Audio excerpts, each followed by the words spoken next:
It's a real pleasure and an honor to be here, and I think it's an incredibly important initiative that's happening.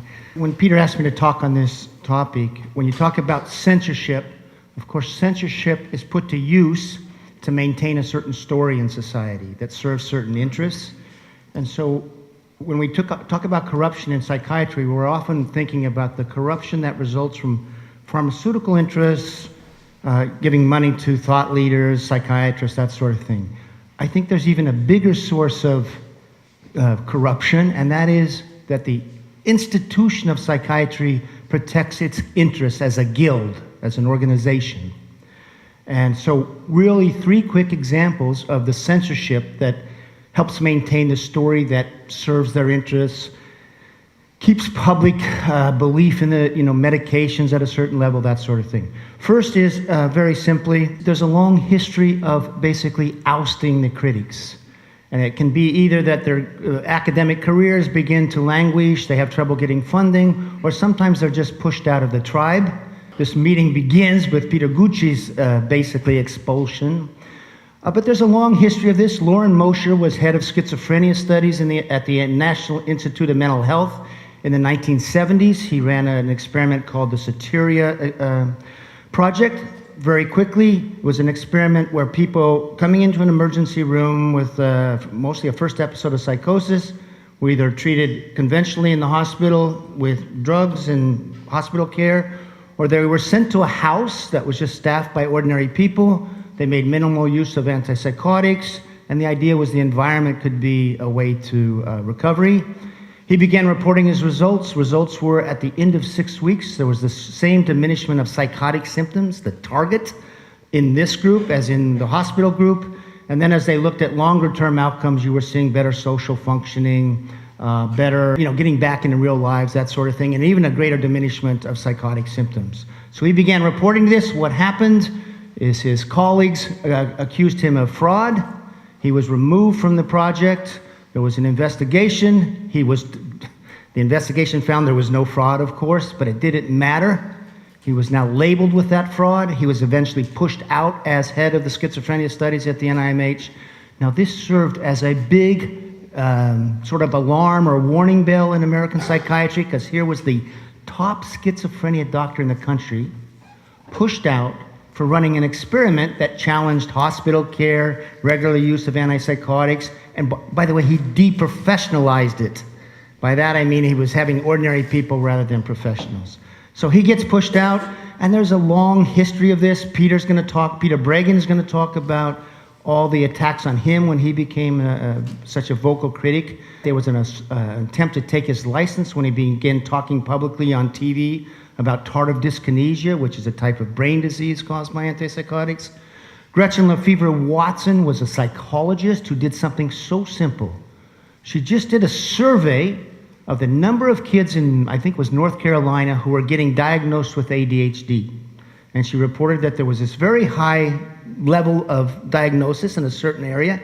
Anyway, there was an anonymous complaint to her university that she had committed fraud. Her computers were seized. There was like a 2-year investigation. She was cleared, but her academic career by this time was over. She left. David Healy, you probably all know about. He's an Irish psychiatrist who works in Wales, became very prominent in the world of psychiatry. He began criticizing antidepressants, noting some evidence that they increase the risk of suicidal behaviors. He gets a job at the University of Toronto. He delivers a sort of an introductory lecture while he's waiting for his visa. He raises questions in that lecture about antidepressants, their efficacy, that they can cause suicide. And by the time he goes back to Wales, the job offer has been rescinded. And it wasn't, if you really look at it, pharmaceutical companies gave a lot of money to the University of Toronto Psychiatric Department, and it was the University of Toronto that yanked his job offer away. And we all know about Peter Gucci. In a way, that it seems like the trigger was his work on the HPV vaccine story. My own opinion is he got into real hot water with the Cochrane collaboration when he began a wholesale criticism of psychiatry. And he wrote a paper called 10 Myths About Psychiatry that basically said this whole story, society is organizing itself around a story that is fraudulent. Now that's really an arrow to the heart of psychiatry, saying you've told us a false story. And I think his criticisms of psychiatry were a big reason he eventually got balanced. So that's one form of censorship. You just make it difficult to be a critic, and even if you stay in, you have trouble getting funding, that sort of thing. The second way of censorship is that the journals, the mainstream journals, the most high-impact journals, have editors that basically serve as gatekeepers. And you'll see through the peer review process that critical papers have a very difficult or impossible time of getting published in the mainstream journals. So what I did just for this thing is look at two topics that obviously are a public health concern and see where those papers were published. One topic is this: do antidepressants worsen long-term outcomes? Now, this is actually a thread in the profession that goes back to the 70s. People saying, wow, I use antidepressants, maybe they get better a little faster, but it seems like they're relapsing back into depression more frequently, okay? Are the drugs causing a chronification of the disorder? Now, given the use of antidepressants and the fact that so many people that go on them end up on them long term, this is obviously a big public health concern, right? Okay, that's one. The second thing that has come up, and this has bubbled up from, in essence, users' experiences, is a lot of people who've been on antidepressants for a longer time, they come off and they do not get their sexual function back. And it's called PSSD, post-SSRI sexual dysfunction. Now that's another really big public health concern. By the way, it seems particularly prevalent for people who are put on the antidepressants as teenagers. A huge, worry, you would think. Okay, these are on high-impact psychiatric journals, these are the top 5, okay? High impact meaning most often cited, that sort of thing. And so I just traced, first of all, the articles, the mainstream articles that you can find in the literature that talk about the evidence regarding do antidepressants worsen the long-term course of depression. Now you'll see that there's a guy named Giovanni Fava in Italy that really has been at the forefront of this discussion, and he started his own journal, Psychotherapy and Psychosomatics, in essence to make it a home for articles that did critique mainstream psychiatry. But look at where they all got published. Psychotherapy and Psychosomatics, CNS Drugs. There are a couple in journals, Clinical Psychiatry, Medical Hypotheses. By the way, this guy, Rifel Malik, used to work for Eli Lilly, the manufacturer of Zyprexa. You see this last one in 2018? This is a long-term prospective study.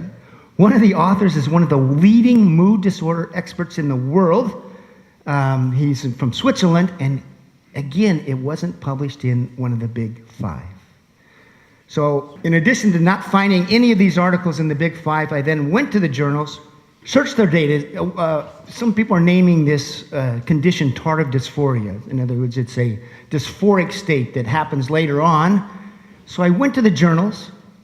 I didn't find any articles published there. And then I looked to see, could I find any mention in these journals through a search function of tardive dysphoria or any concern about antidepressants worsening the long-term course of depression. I couldn't find a single mention. This is in 25 years. And you can see the problem. No, why would they not want to mention this? Because if you start talking about research showing that you may be causing an increased chronicity of depression, that's going to be a real problem for your product of antidepressants and the story you tell about a brain disease and the very effective drugs. It will threaten your whole story you're telling to the public. How about PSSD? This really started rising in internet forums in the early years of the 2000s after people had been on the SSRIs. It doesn't seem to happen with the tricyclics, but it's the SSRI antidepressants. Look at the journals where this has appeared. You get, journals on sex marital therapy. Again, psychotherapy and psychosomatics has been a real home for this. You also have the International Journal of Risk and Safety Medicine. That is a place that you do see articles about harms from drugs, treatments, etc. Do you see any of the big 5? I did a magazine story. I got a commission to do a magazine story on this. This was in 2011. Magazine says, what do you want to write about? I said, I want to write about PSSD. And I said, but I've seen your magazine, you're not going to print it. because the magazine is funded with a lot of ads. And the guy goes, oh, no, no. We have a wall between publishing and editorial. We'll publish it. So I did the article, and he goes, we can't publish this. And by the way, I interviewed many, many people who went on these antidepressants, came off, and they did not get their sexual function back. But it's not just sexual function. They just didn't care about life so much. They say, oh, I see a beautiful rainbow. I don't care. I hear a great song. I don't care. I see a beautiful woman or a beautiful man. I don't care. So there was this extraordinary sense of loss related to going on an antidepressant. And where is it in the mainstream literature? Here's the number of articles. And same thing, I searched. Is there any talk, is there any discussion in these journals about this problem?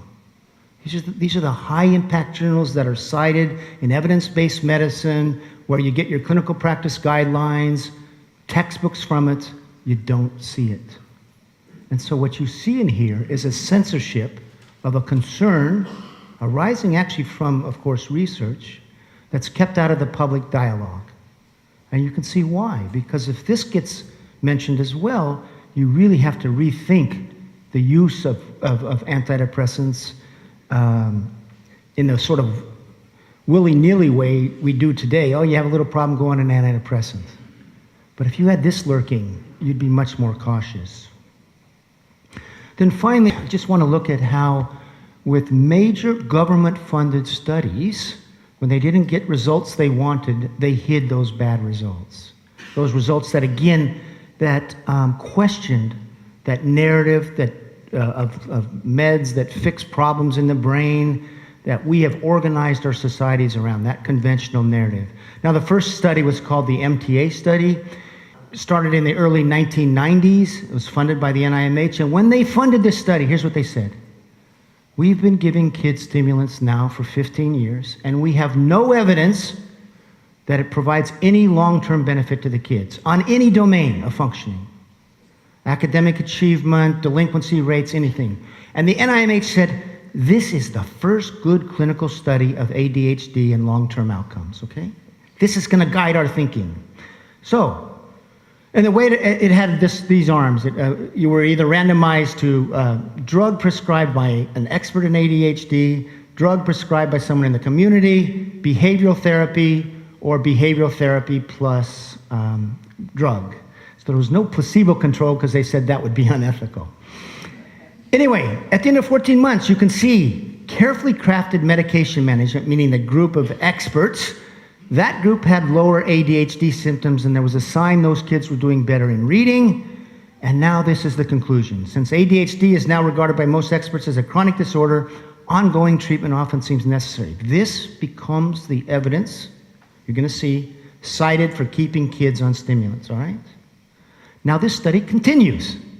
Now as it continues, it's really a naturalistic study. People are free to go off drugs or on drugs, and they're just going to be measuring what is happening to those who stay on drugs or go on drugs long-term versus those who do not. Now, in the abstract at 3 months, it says, hey, listen, this benefit we saw at 14 weeks has disappeared. 14 months. That's what it says in the abstract. It's disappeared. They're no longer better. Now, if you read the study really carefully, you find that at the end of 3 years, being on medication was a significant marker, not of beneficial outcome, but of deterioration. In other words, the kids on meds are doing worse as we go out further in time. It's in there, but it's buried. It's not in the abstract, it's not in the conclusion. You've got to read this study really carefully. There's one line. 6 years, no significant differences between the medicated use and the unmedicated use. What do you see if you read it real carefully and look at a data table? Medication use was associated with worse hyperactivity, impulsivity, and oppositional defiant disorder symptoms, and with greater overall functional impairment.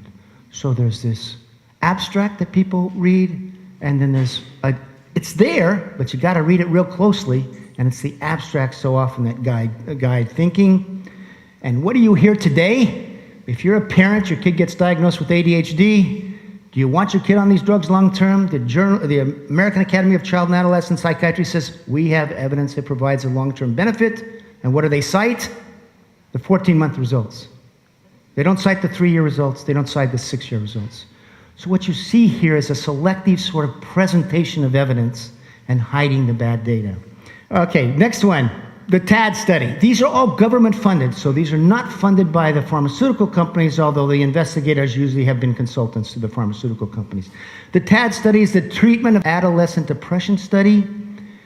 Now, as you probably all remember, when the antidepressants were tested in adolescents, they mostly were not effective, even over the short term. And there was a increased risk of suicidal ideation, suicidal events. The FDA put a black box warning label on the antidepressant and said, it looks like it doubles the risks of suicidal events. Then we get this study. And what they said is, you see, they're randomized to placebo, to CBT, or Prozac plus CBT, okay? So you get placebo, drug, CBT, and drug plus CBT. And you look here, those randomized to placebo, you see 9 suicidal attempts. Those randomized to fluoxetine or fluoxetine plus CBT, 9 events. So they say there is no evidence of medication-induced behavioral activization as a precursor to a suicidal event. The idea was that the drugs could activate kids and they would cause a suicidal event. What are the real results?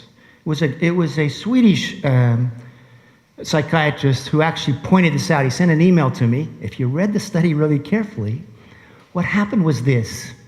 After 12 weeks, many of the people randomized to placebo or CBT alone were asked to go on drug, okay? And what you really see is, if this is suicidal events by drug exposure. So if you were randomized to placebo, and then you were put on drug and had a suicidal attempt, this is my chart. What we were seeing with the suicidal events were coming in people randomized to placebo or CBT, but then were switched to drug, and it only happened after they were switched to drug. So if you do this by drug exposure, you see that 17 of 18 suicide attempts were on kids on drug. That's very different than no evidence of that the drug can cause this activation of a suicidal event. Now, what's amazing on this Swedish guy pointed this out to me, Goran Holberg. It's actually in there. There's a chart that shows when the people in the placebo group had a suicidal event, and if they were exposed to drug, they colored it in. So all you had to do was count the colored circles. But if they were honest, they would say 17 of 18 suicidal events were on people on drug, rather than say there was no evidence of any problem. Now, I know mothers who've lost children to suicide because Prozac was given a clean bill of health and not causing suicide related to this.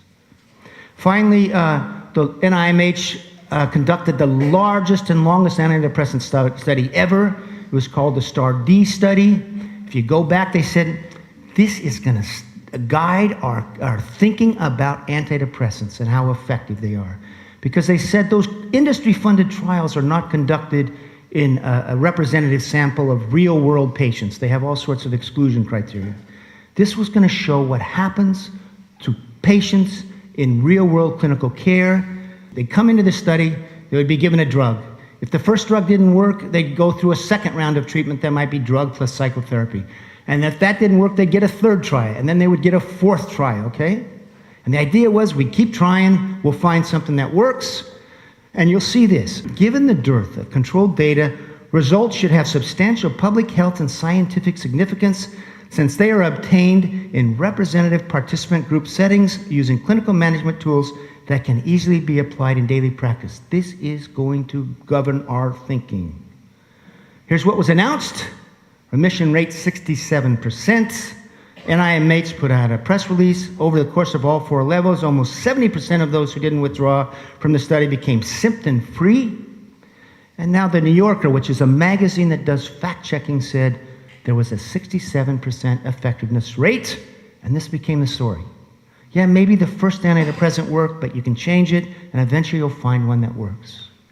Now, what's the real data? A guy named Ed Pickett got, through a Freedom of Information request, he managed to get the protocol, and he began to look at all the ways they deviated from the protocol. They actually counted people who were remitted, who had no baseline score. or had a baseline score showed that they weren't depressed enough to be even eligible for the trial. They switched outcome measures from HAM-D, which was the one they were supposed to use, to this QID score. And what they did is they played around with the numerator and the denominator, and they kept doing changes away from the protocol that upped the people who could be seen as remitted. And if necessary, they dropped the denominator. And then they said, and the people who dropped out, if they had just stayed in, they would have remitted at the same rate that those who did stay in, and they calculated this fake rate of 67%. Now there's been someone who got patient data. They're down to 26% of patients who actually remitted in the first episode, 67 down to 26. Now here's the one-year results. Those who remitted were whisked away into a follow-up trial, and the idea was now we're going to show we can keep these people well. They could change the drugs. They were paid to stay in the trial. Out of 4,041 patients who entered the trial, at the end, only 108 were still well and in the trial. That's a stay well rate of 3%. Now this data, by the way, there is a table, and when they report the one-year results, that if you could make sense of the table, shows this result. I could not make sense of the table. I did not know anyone who could make sense of the table. Ed Piggott finally did, and then he went to the lead investigator and he said, is it possible that your table is saying that only 108 out of 4,000 were well at the end of 1 year? The investigator was a guy named Maurizio Fava, who was Giovanni Fava's brother. And Maurizio Fava said, it's always good when someone else gets a look at your data. Yes, I don't dispute that. Anyway, that's it. What you see here real quickly is how again and again, those in power, in positions of authority, present information in a way that protects guild interests, and they keep out all this information that the public needs to know from a public health perspective. So, thank you.